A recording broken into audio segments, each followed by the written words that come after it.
Namaste. Welcome to Namaste. another edition of Navavimash podcast. So today again, we are lucky to have with us Professor Ajay Chaturvedi, who has written these two invaluable books, which I have gone through, and I will request people to actually go through those books. Namaste, sir. Namaste. Shri Gurubhyo Namaha. Shri Matre Namaha. Namaste.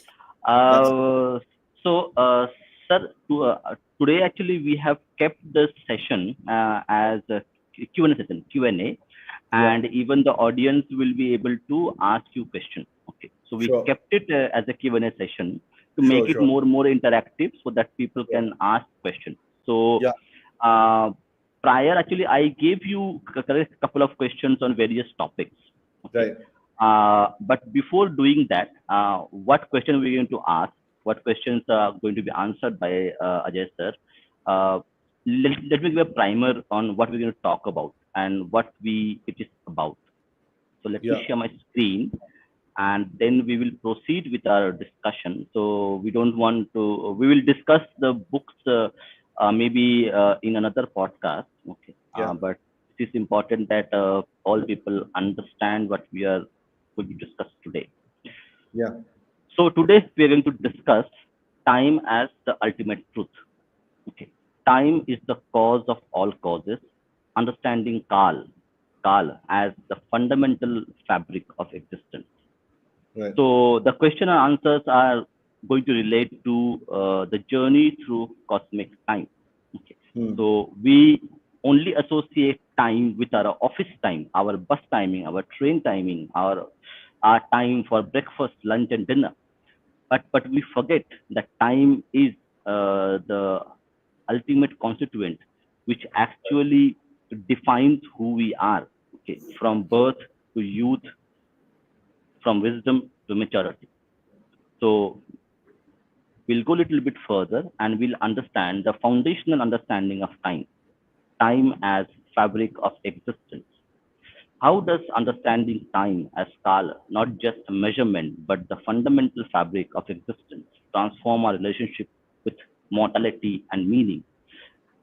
One of the most difficult questions which we as humans are we ask ourselves is that when time for us has come to leave this earth, leave this body, and that is the most difficult questions which philosophers, writers, poets, novelists have taken. But the Vedanta that we have, the treasure of Vedanta we have, it has actually addressed it in a very different way, where a Sir is to talk about and Vedic organizing principles. What does time as an integral part of every Vedic scripture teach us about the reality of ultimate organizing principles rather than human construct?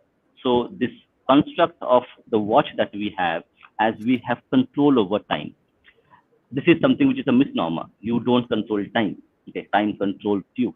So rather than fighting with time, creator and destroyer, how can recognizing time as both creator and destroyer through yuga cycles help us accept the natural rhythm of birth, growth, decay, and death?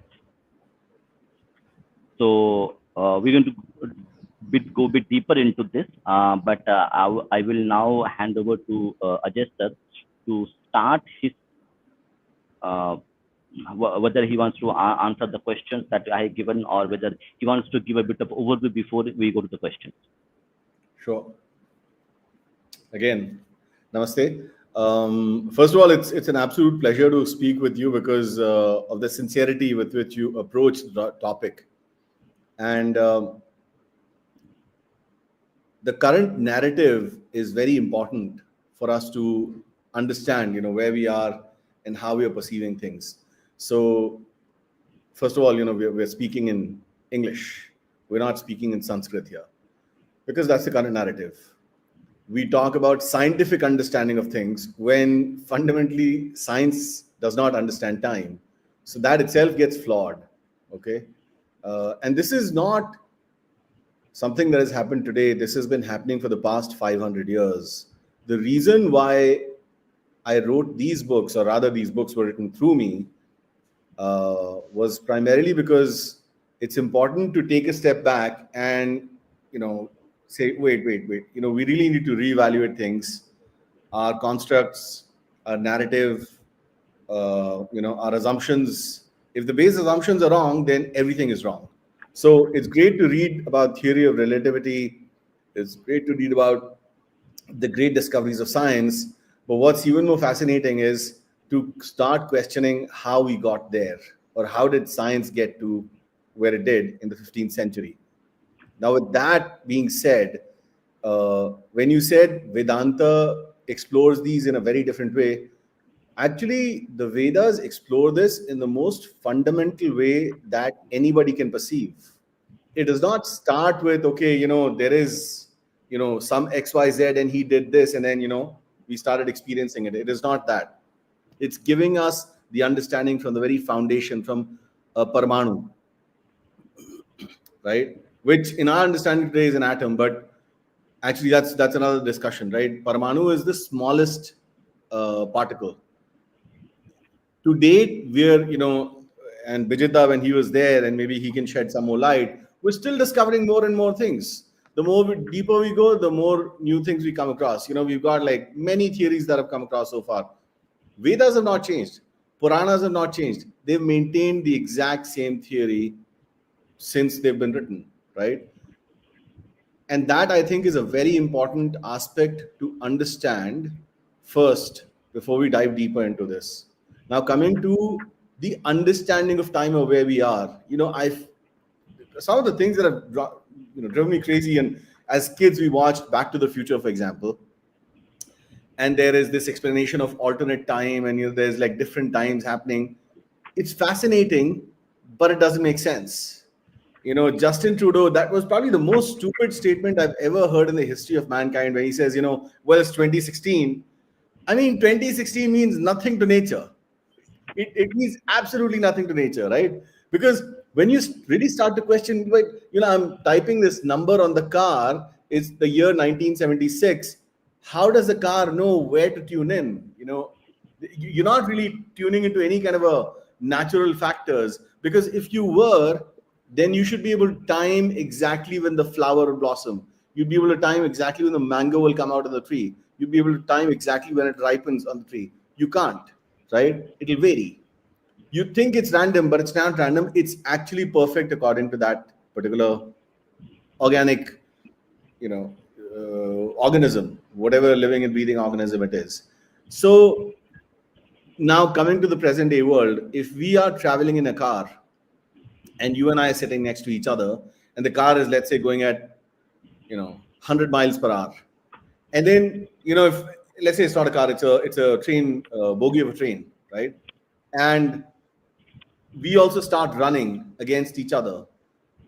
We can't then start to say that, this is how we'll start to determine what the movement is, because we need to consider exactly what the train is going through as well. We can't say, well, I overtook you, so if the train took off from Calcutta, I am actually further away from Calcutta than you are. That doesn't make sense, because the train is moving as well.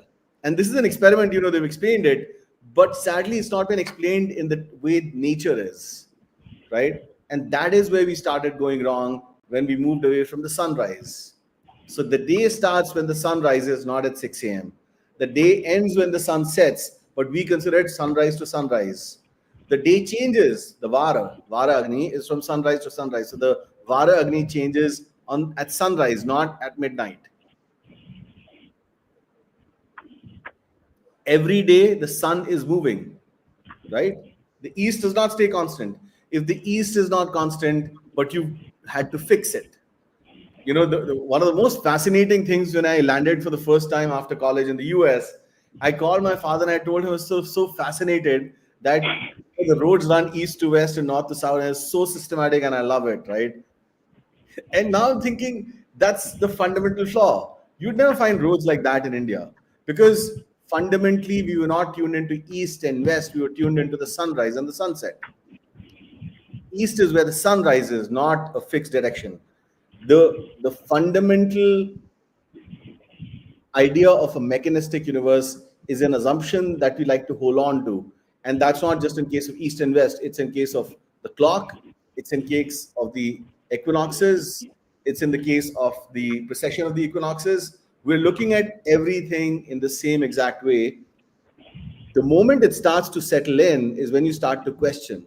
So the whole idea of why we're exploring in the Vedic way is because of the kind of problems that we're coming across today. Yesterday I gave a, yeah, go ahead, go No, ahead. no, please go ahead. No, okay. So, what I wanted to understand, because Yeah, see, it's a very deep subject that we are talking about. Okay, right, so but for people, it might be a little bit over the top because it's right, in abstract language that we are talking about. So right, I right, right, would request people that you can buy these books. It's a little bit difficult to read initially because it's an abstract quantity we are talking about. You can't see time, you cannot touch time. Okay, you right, think you have a watch and you have a time in your hand, but it is right, not the case. But believe me, like it will do a world of good to you, to your health, to your family, and over the years, it will do good to the community if we can understand this. The flaw that the Professor Chakravarti talks about is the linear concept of time and the cyclical concept of time. Okay, how cyclical concept of time is something which is attuned to the way we are supposed to live, and linear concept of time which is making us sick, making our economy weak, okay, making our families break. Okay, so I want to to actually talk about this, the flaws in the linear aspect of time, and why cyclical aspect of time is much more in tune to our human value. right. And again, you identified, there is no simple way to just say, well, this is it and this is not it, right? But I think it's important. Okay, so let's start from the very beginning. If I were to start from a Vishnu Purana or any of the Puranas, it talks about initially there is only Kāla. There's three gunas: Sattva guna, Rajoguna, and Tamoguna. So the gunas are the ones that are making it grow. The gunas are the ones that are making it shrink. Everything is happening because of the gunas. So that's why gunatita, right? In Srilata Sahasranam. Oh, by the way, all our stotras are talking about these same things over and over again. You're doing the sutra, you're doing the mantra, and then you come back, well, this is not it. It is that. If you are a Vedic Sanatani, if you follow any of the anushtanas, the rituals, the sankalpa that we do, it starts with Shri Svetvaraha Kalpe, Vavasvat Mandantare, 28th, 28 Kali Yuge, Pratham Charane, right? And then it's literally giving you the space-time coordinates that this is where you are. And you'd say, Paschim Bengal, Pradeshe, Kolkata, Kshetre, right? All that, you're literally giving that space-time. When we map that onto us, we are going the same exact way. So there are cycles of days. There's sunrise, there's sunset, there's sunrise, there's sunset every day. The seasons are going in the same cycles. Trees are blossoming, then then there's fall. The whole cycle is going on in nature. You eat, you digest, you excrete. That excreta goes back into the soil. It regenerates with whatever you're deficient in, and then the plants grow, the vegetables grow, you eat them, again digestion, and again goes back. What we digest, a lot of people don't understand, goes, comes out of sweat, becomes muscle, gives us energy. All that is secondary. What it really becomes is the sperm and the ova. That's the fundamental unit of creation. That is what is creating, and that creation is also sustaining you. Okay, once you understand this cyclicality, that cyclicality is also coming to you. When we put a stake in the ground, an ocean is the same way. The waves come, the waves go, the waves come, the waves go. If we try to nail the waves down, we are the fools. It might just seem like, okay, I put like a wooden block and it held some water for like a split second. That split second for us in this cosmic ocean of Kāla is our lifetime. We think we've held on to something, but fundamentally we've not. The debate here is, well, if you're saying that, should we not do anything? Should we not build a house? Well, technically, that is the way we were meant to be. So the bare minimum requirements that we have, that we keep, other than that, hoarding is a sheer waste of time. Because the more we extract, the linear construct of time hurts us in this way, that it starts to extract in a linear, non-replenishing way. We just want to extract, extract, extract. I mean, 10 years ago, I was at Harvard. One of the professors was giving and we started calling him Dick Tracy, because he was just like, but, it just kept going on. And his whole idea was that the whole world needs to urbanize. See, it doesn't make sense. Intuitively, it does not make sense to any of us, because if the whole world urbanized, then where would you grow, your crops, your fruit, vegetables, whatever's happening? And if you've actually grown in any of the small towns or in villages, then you see that the tuning in with nature is what actually makes you happy. I mean, buying a big car might be great. Buying a Mercedes, Lamborghini, fine. It makes you happy for a little bit. After that, you get bored. But the cyclicality of nature, the every day you wake up and smell the fresh breeze, listen to the birds chirping, the trees, the breeze. Like for now, monsoon has just started today. I love the rains. The rains have now stopped. The sun has come out. It's suddenly, humid, so I'm sweating. But this whole thing is a part of it. The moment I say, no, I really love the rain, all I need is rain all the time. Okay.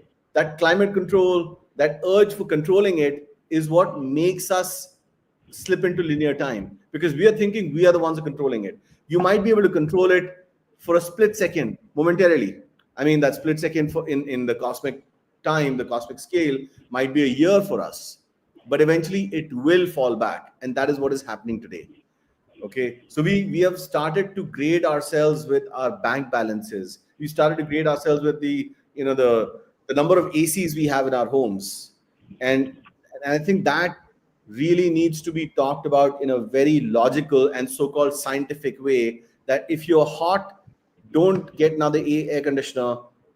Plant a tree, plant 2 trees, plant 20 trees. That should be our nature. In replenishing it, whatever we're consuming, we need to replenish it. We need to waste as little as possible. We need to generate as little waste as possible. Plastic waste is definite no. So the idea of linear time is not just in the clock, it's actually in the thinking. When we think that we are able to control something and hold on to it, and that's when we go wrong. So this might sound philosophical, but it's not. I'm talking very, very realistic, on ground, experiential reality. Okay, ask anybody, how does it go? If you can, if everything was linear, then you should have been able to save X amount of money, and you shouldn't have ever had to work in life ever again. But that's not the case. The nature is replenishing. You need to go in tune with nature. If you're not in tune with nature, then you have this idea of hoarding and keeping it with you. But then after a year, 2 years, 3 years, things change. Then your needs change, and then you're again left wanting for more. And that, I think, more than thinking of it philosophically, start thinking of it just looking and observing the nature around you, and it'll start to make sense. But from your question, for an average person who's not aware of what's happening, I'd say the starting is pranayam. If you start breathing, let's say you wake up, okay? For now, take my word for it. Early in the morning, waking up, Brahma Muhurta. The reason it's called Brahma Muhurta is because all the tattvas are active at that time. Okay, sun is rising, the moon is setting, the waves are high. I mean, you got all the tattvas. If you wake up 2 muhurtas before sunrise, then that's the most opportune time for you to experience the things that I'm talking about. If you do pranayam at that particular time, freshen up, maybe work out a little, do some push-ups, do some sit-ups, bathe, do pranayam. If you do pranayam, or if you do Sudarshan Kriya, like Shri Guruji, Shri Ravi Shankar says, many people, many gurus have actually taught that. Do a simple pranayam, that's perfectly fine. The moment you do that, you gradually start to tune into that nature.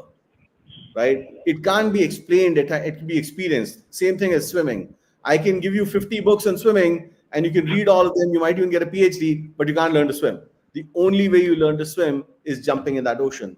So, in the cosmic ocean of Kāla, the best way to jump in is through pranayama. I can give all the gyan here, and that's fantastic because you'll be able to intellectually stimulate yourself. But what will happen, what will be much better, is if you start doing pranayama. Yes. So we are at the page. Correct. This is a very interesting part of the book where you talk about, correct, the Prāṇa Vayu. Okay, Yeah, and the connection between the Prāṇa Vayu and Kāla. Okay. yeah. So and I have tried to explain this as simple as possible with the graphics, but not. But I think you can better explain it Yeah. to the audience. No, you've done a fantastic job. This is you. I looked at the HTML you've created. It's fantastic. But I think, and this is where I was talking about yesterday. I was giving a talk at Georgia Tech in Atlanta, Georgia. This was a conference, a fascinating conference. Initially, I went in with just not very excited, but then when the people started interacting, I realized that a lot more people are curious and indulging in this in the West than there are here in India or in the East for that matter. So Pranavayu, the reason I had to explain this is because it almost seems, the reason the British called our scriptures mythical is not because they understood it, is because they could barely even make sense of anything over there, right? And certainly not because they had too much of intelligence, because they lacked the basic sense as well. The idea of colonization, we talk about colonization like it was a very well planned strategy. It was not. The idea that the Europeans came here for, was to wipe the whole world out of complete and abject ignorance, not a well thought out strategy. They thought that they'd basically mastered time after the invention of the clock. And after the invention of the clock, they fundamentally labeled the universe as mechanistic. The philosophy of determinism does not make way till about 2nd or 3rd century AD, which is after crucifixion of the Christos, which is like the sun. Literally, the sun is crucified on Capricorn at 25th December, right? Which, by the way, is now moved to 22nd or 23rd December. So fundamentally, the precession of the equinox has also happened in the past 2000 years. So nothing is fixed, right? And that people need to wake up to today. Look, you need to let your assumptions go. So when our Puranas talk about the 72,000 Gopikas of Sri Krishna, that's essentially at the Manipura Chakra, that your 72,000 nerves are culminating at the navel. And this is where you're connected to your mother through the umbilical cord, right? So when you breathe in, Sri Vishnu breathes out. When you breathe out, Sri Vishnu breathes in. What it's trying to tell you is that you are a part of the whole. The Charachara Jagat, the ever expanding and contracting, that breathing is happening. You're actually breathing in and out with the universe as well. You're not independent from it, you're a part of it. The mistake that we do is we start to disassociate ourselves, which we have not done physically. We can't. We can't say, well, I'm different from this. There's no way you can be, because the entire thing, your existence, is within the Brahmanda. The moment that settles in, you understand it, you fundamentally disassociate yourself from this whole I am separate, this is separate, individualism, all that. You're a part of the whole. Whatever is happening outside is affecting you in the inside. Whatever is happening your inside is also affecting whatever's your outside.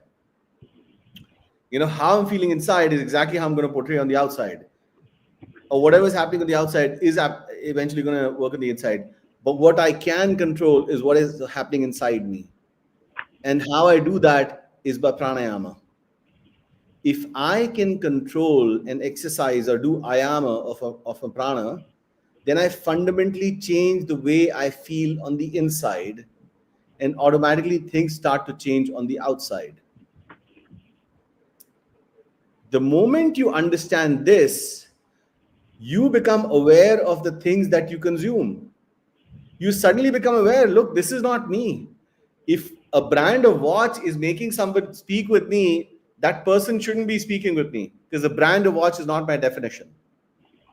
Suddenly you become aware of what you're eating is also defining how you feel. The more tamasic food that I eat, so if I were to eat, a lot of chilies, a lot of red meat, whatever else, then it's affecting how I'm feeling on the inside. The moment that is understood, your diet becomes very sattvic.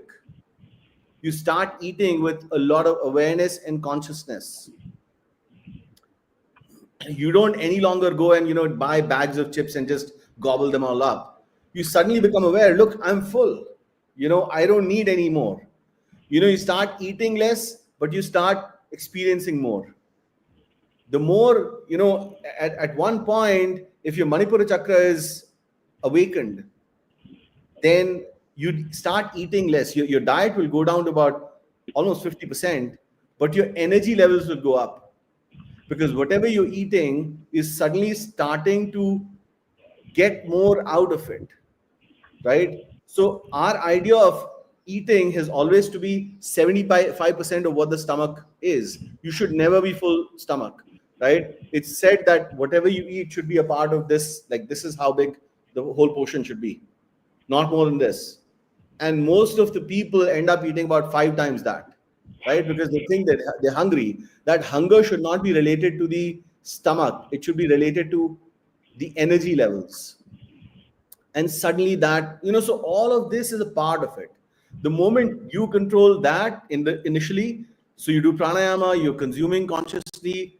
And when I say consciously, it should not be taken as some esoteric consciousness out there. It's right here with you.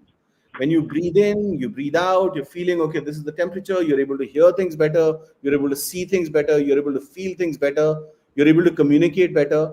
Suddenly you'll start to be a lot more compassionate, right? You're not very violent. I mean, there have been times when I find like an insect in the bathroom and I have to first pick it up and take it out and not just flush it down the drain. So a lot of that is to do with prana. The more aware you become of the prana vayu, and you realize that the entire nature is connected with this. Today, quantum mechanics is saying that you're connected at any point in time to all the points in the universe, and a slight vibration, you can connect with it. That's fundamentally what mantra shakti is. So the mantra shakti, the moment you start doing it well and you perfect it, which we call siddhi, jab ho jati hai, and the mantra goes to a sukshma level, then that mantra is the one that is helping you manifest things, right? But then by that time, your desire for manifesting like a Ferrari is totally gone because it doesn't make sense, right? A lot of the dirt that has, humanity, we've created as humans, is this plastic synthetic dirt, which is literally dirt. Whatever was so expensive 20 years ago, 30 years ago, is totally useless today, right? The more we tune into prana, the more we tune into life. The more we tune into life, the more we tune into the universe. And we realize that everything is alive. That is the fundamental difference in understanding of science today, modern science, which assumes that it's all mechanistic, all dead matter. I mean, there have been times when I've heard Westerners talk about soil as dirt, and it's not. Soil is giving us everything.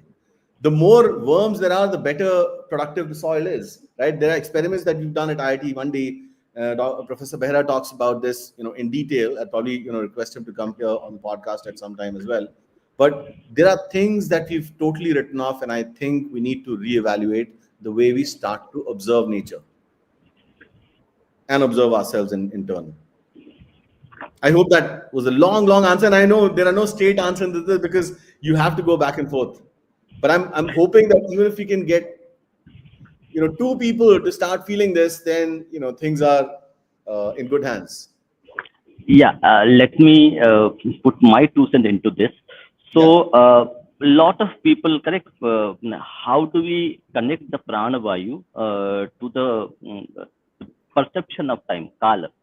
Yeah. So think about you are a 20-year-old, okay, and you have an ambition to make millions, have house and car, and you say, I have 20 years to do all these things. Hmm. And you would be working hard, doing a lot of things, maybe working for 15 hours, 12 hours, 16 hours, no holidays, no weekends, working. So you have 20 years to actually achieve all these things. And then you think you will retire and have a good life. Hmm. That is a conception of linear time. Hmm. And that makes that inherently is an unsustainable way of actually living a life, because Right. the earth has finite resources. Okay, Right. if everybody goes there to become a millionaire and to do something about their life and become have a house, car, everything, the earth doesn't have the whether to do this very without. It doesn't have the resources. Right. So that's why sir said that the linear concept of time is that I have one lifetime to actually live and do whatever I want to do. That itself is unsustainable. That's why the more natural process is of cyclical time, where rather than we are competing with nature, we get instinct with nature. And Yeah.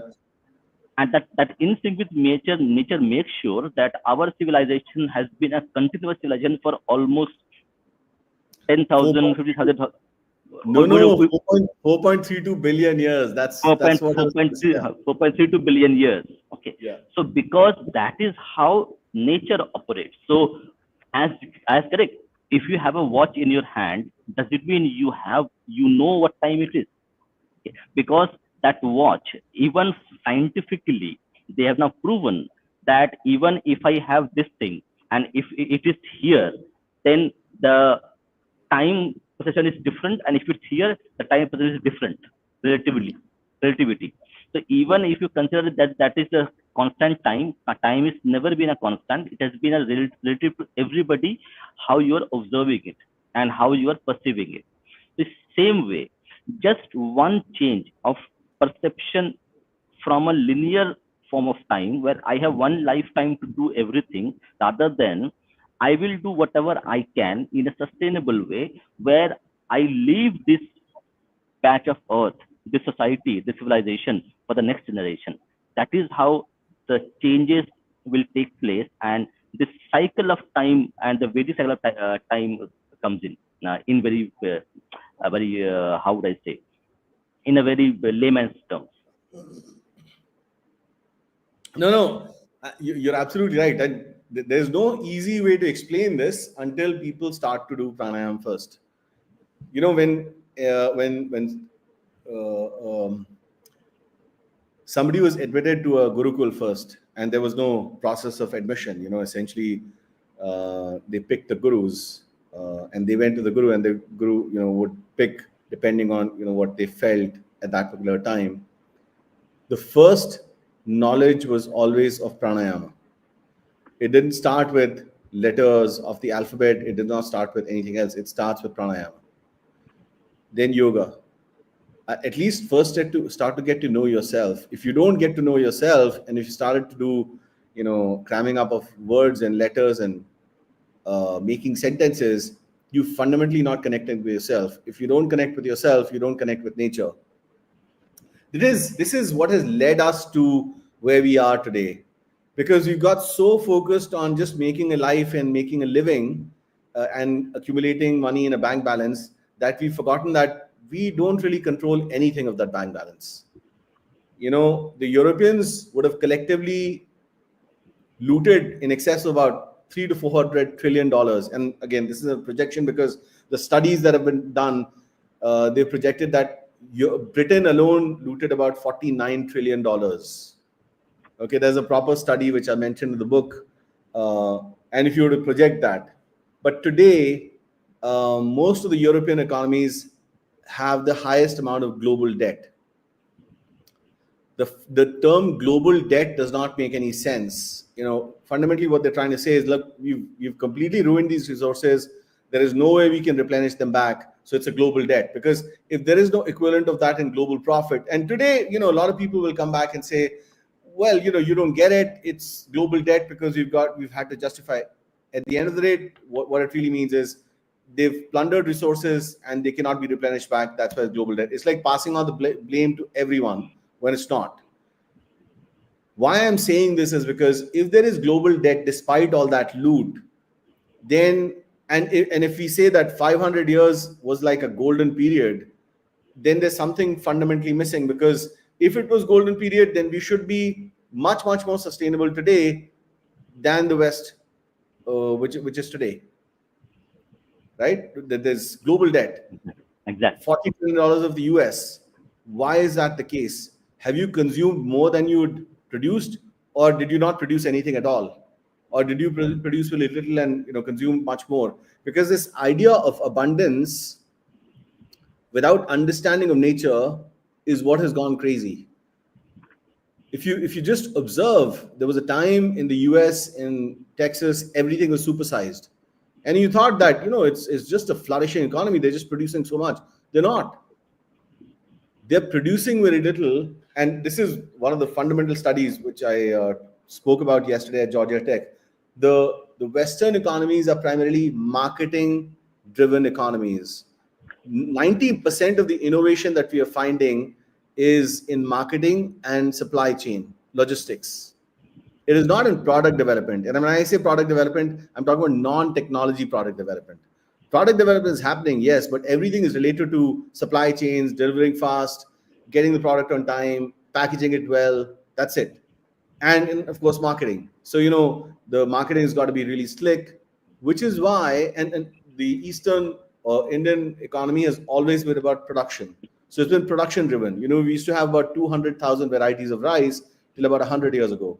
Those number of varieties of rice have gone down to 1,700 thanks to the Europeans, because they have this standard thing of you can have any color car you want as long as it's black. Because the idea of marketing is standardize, take it down to the lowest possible level, and then just start selling it and keep advertising and keep selling, keep advertising, keep selling, which is why we've gone to this whole consumerist economy. Just keep selling. It doesn't really matter where it's being produced.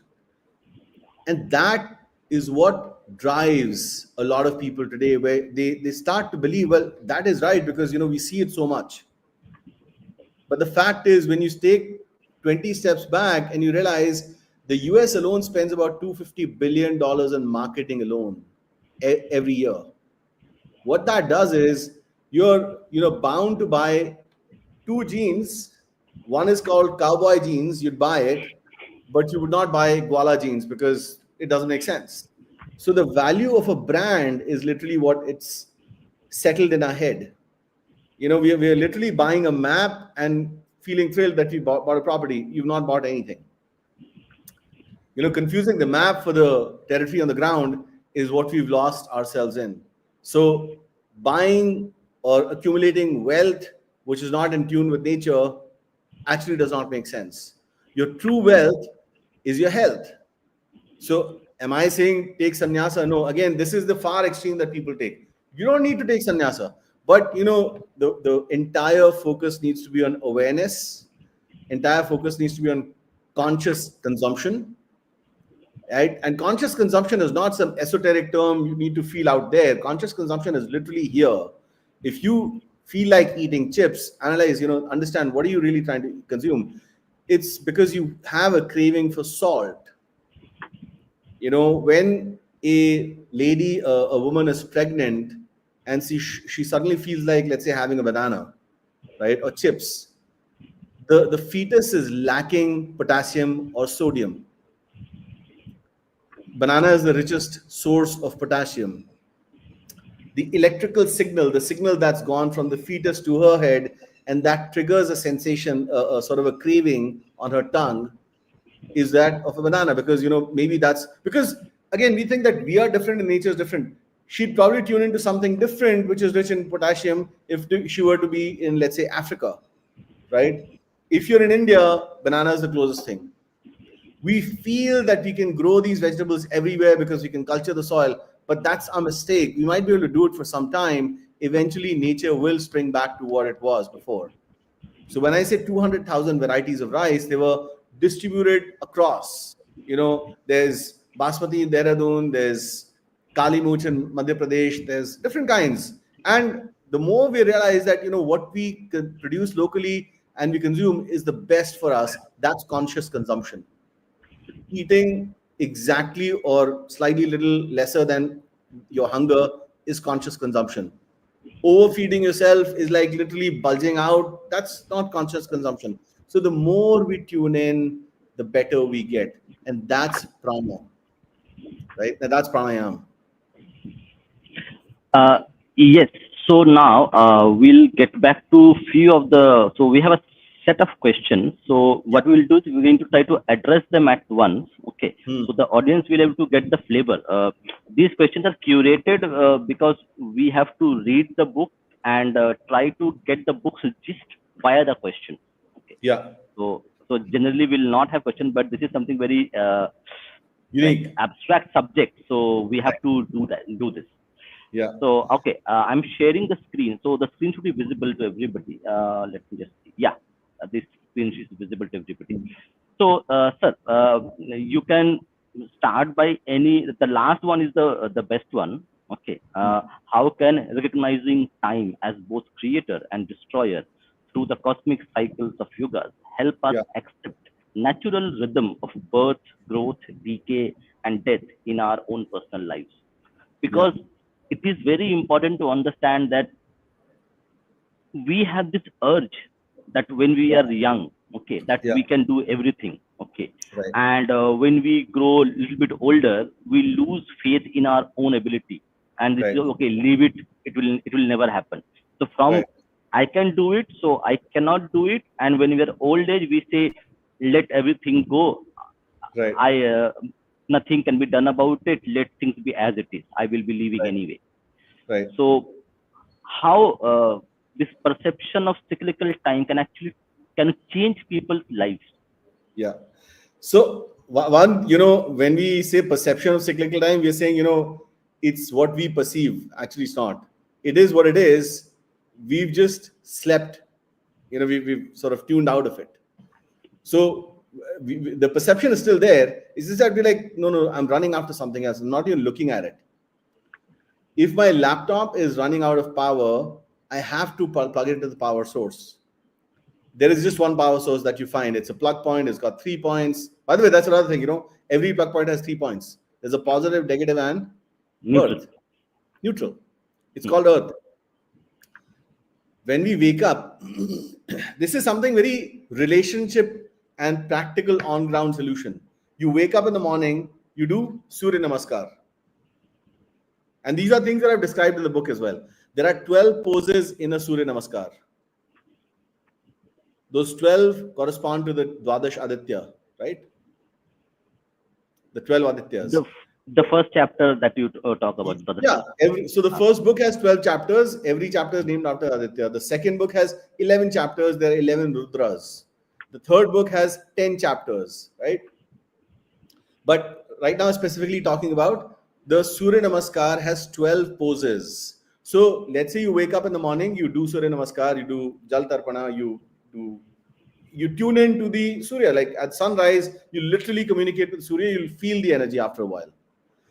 At evening time, when the moon rises, you do Chandra Namaskar. Chandra Namaskar has 15 poses. Those 15 tie to the 15 lunar tithis. Okay? So you're literally tuning in. You're again, the scientific understanding that we have today is that this is all dead matter. It is not. All the asuras had the exact same illusion or delusion about the grahas. Ravan is the same thing. Narkasura is the same thing. Whichever asura that you look at, they have no understanding of time and they have no regard for the grahas. But the more you tune in, the better it becomes for you. So you do Surya Namaskar in the morning, you do Chandra Namaskar in the evening. Ever wondered why we take off our slippers when we go into a temple? I asked question this, I've asked this question at different places, IIMs, IITs, very knowledgeable people, and 90% people think it's because of cleanliness. It's not. Some of them think it's because of respect. I say, well, if it's out of respect, then why don't you take off your shoes when you're talking to your father? to your grandfather. You should always do that. And they don't have an answer. The actual reason is you need to connect with the earth, because we are wearing shoes all the time, slippers all the time. When do you connect with the earth?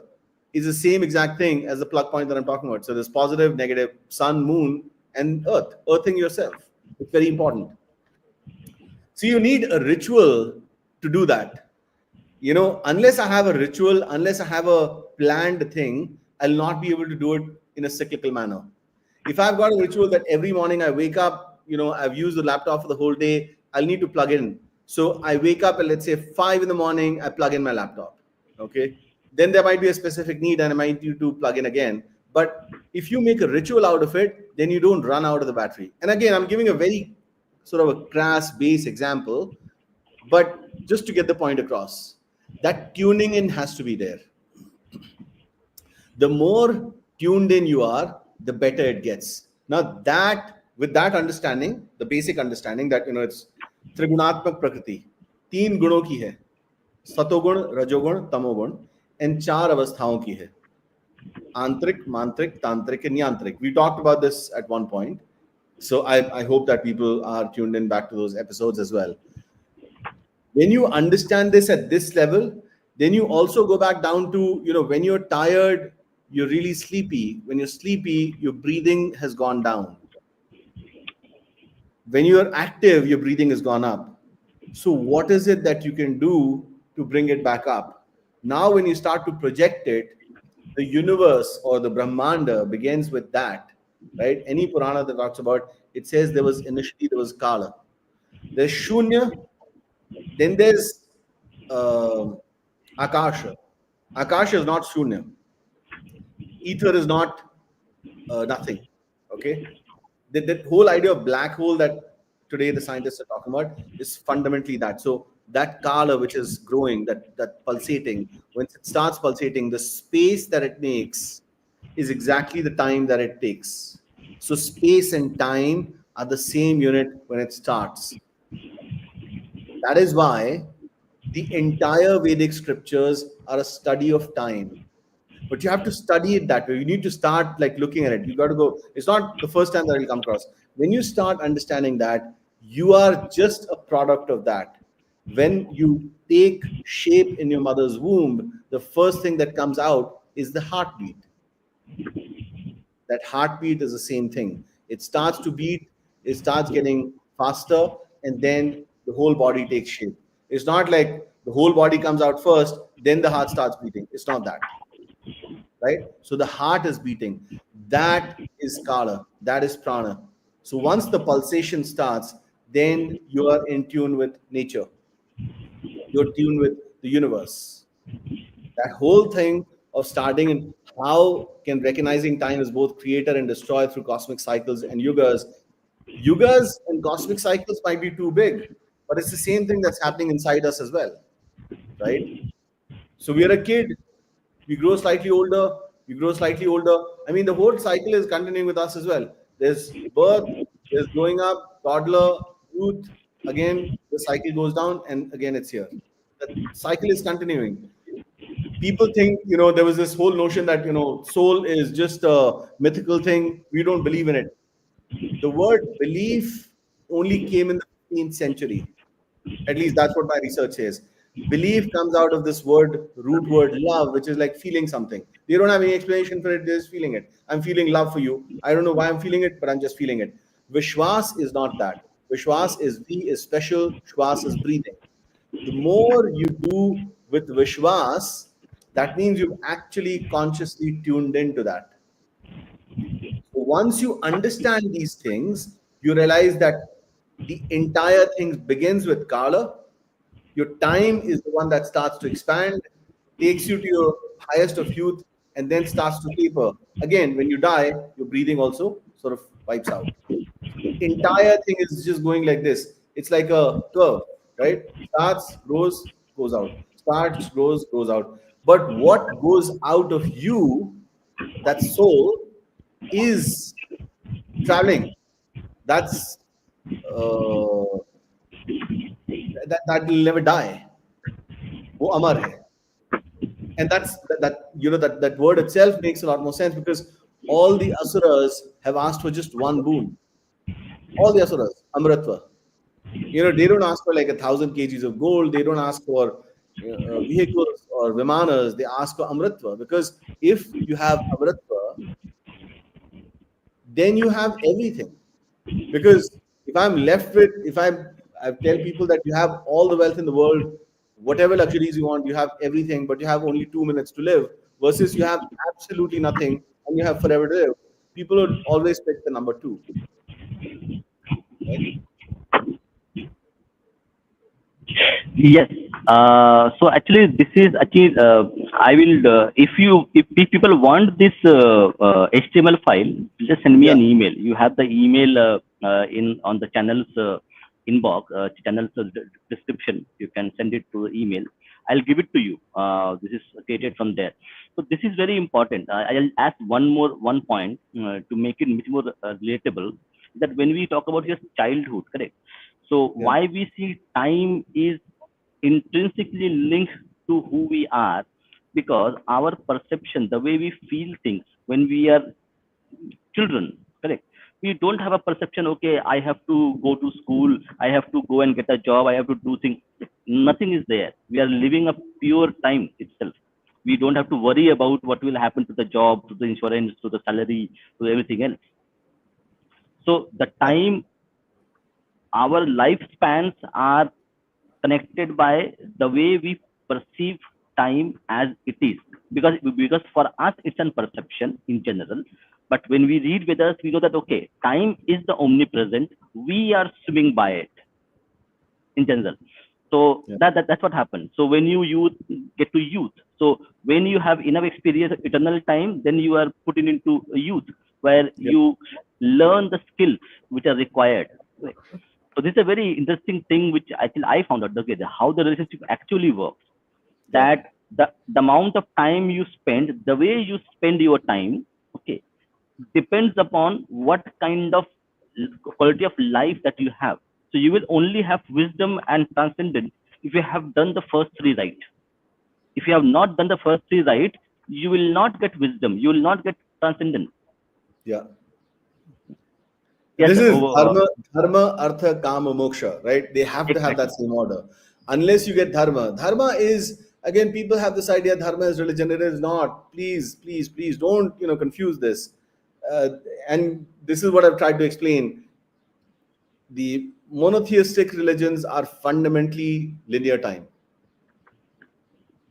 because the word devata or devi comes from the root word divu, which is divya, which is light. It's a source of light. So on, let's say, Ekadashi Tithi, the sun and the moon angle is something, it's giving you a particular light. Not every light is just a direct light. You are experiencing what you're experiencing because of where you are at that particular time. So that divu is that. When we understand that Devu is constantly changing, all the Devi Devatas are just forms of time. We're doing Chaitra Mas Shukla Paksh Navami, Madhya Dina is Ram Navami. Bhadrapad Krishna Paksh Ashtami is Janmashtami, Madhyaratri is Janmashtami, Surya Avatar, Chandra Avatar. The moment you understand that, you're fundamentally changing everything with time. With that's why Diwali is coming at different days every year, but Christmas is not. So we literally understand the cyclicality of this whole thing. Things are changing, we follow it dynamically. Okay, here it's today. Same thing with the east. Sun is rising here today, it's rising here today, it's rising here today. But the moment you fix it, is monotheism. Look, I don't want all these complications, I want to fix nature. The only problem with that is you're trying to fix an ocean, you're trying to nail a wave, and that's probably the stupidest thing ever. So, dharma, when you say understanding dharma, is that. And that understanding, you don't have to read a whole lot of scriptures. You can start plainly with pranayama. Start with pranayama, you suddenly start to become aware, okay, things are changing, I'm changing. The more I change, the more things change. And suddenly your reality becomes very different. It's as simple as that, but as complicated as that. So dharma, once you have that, then you make artha. That artha that you make will be very different from a solid bank balance, because our idea of Lakshmi is Ashtalakshmi. For us, Putra Dhana, Pitra Dhana, Patni Dhana, right? All of these, again, these terms of misuse, that Patni Dhana is, the wealth that woman brings. No, no, no, no. The idea that you have a relationship. If you have 3 meals a day, a good night's sleep, and a loving family, you're extremely wealthy. Versus you have $5 billion in a bank account, you have absolutely no one to turn to for love, and you can't get sleep at night. I think you're the most poor person ever. If you have to pop sleeping pills to sleep, I think you don't really have it. So I know this is sounds like esoteric talk, but it's so simple and we keep missing it. And that's why dharma, artha, kama, moksha. If you follow that route, then everything is very satisfying. You're gratified. You're literally in Satchitananda. You're in heaven. Yes, yes, sir. We're going to continue this series. There are a lot of questions. We're going to go delve into this. Okay, we'll probably create a few more graphical representations. So the first lesson that we have today is that observe your own breathing, prana vayu. Okay. Yeah. So if you want to, like, lot of people, I know, correct, they Yeah. have like anxiety, they will be irritated, all those things happen. Okay. Right. And there's one simple solution. Not in a, like, it will go everything away, Yeah. it will show us the way. Okay. Yeah. If you have too much mental stress, okay, the most simplest we can do is, if you can wake up in the morning, wherever, if you time you, if you can do it at Brahma Muhurta, it's absolutely fine. But if you cannot do Yeah. it, just observe your breath. Okay. Yeah. And it will be difficult. I have The seen beginning. people cannot stay still for 10 seconds, not even 10 seconds. They will be agitated. Why I'm not doing something? Okay. So Yeah. it will be difficult to do, but observing your just breath in the morning, okay, will give you that impetus, that okay, yes, Yeah. thinking with the nature itself will be more rewarding than going to doctor and everything else. Right. Yes, Right. sir. Yeah.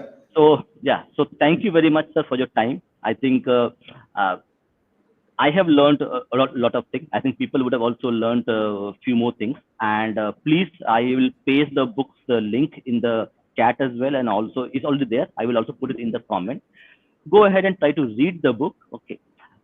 We have invested a lot of money on a lot of things. From my perspective, it has changed my perception about what I want to do, what I want to become, because now I can see that the linear perspective is not leading me anyway, but the cyclical part will make sure that I will have a much richer life in terms of my experience of who I am, rather than having a lot of money and material wealth. So Yeah. thank you, sir. Jai Shri Ram, Vande Mataram. Sri Ram, Vande Mataram.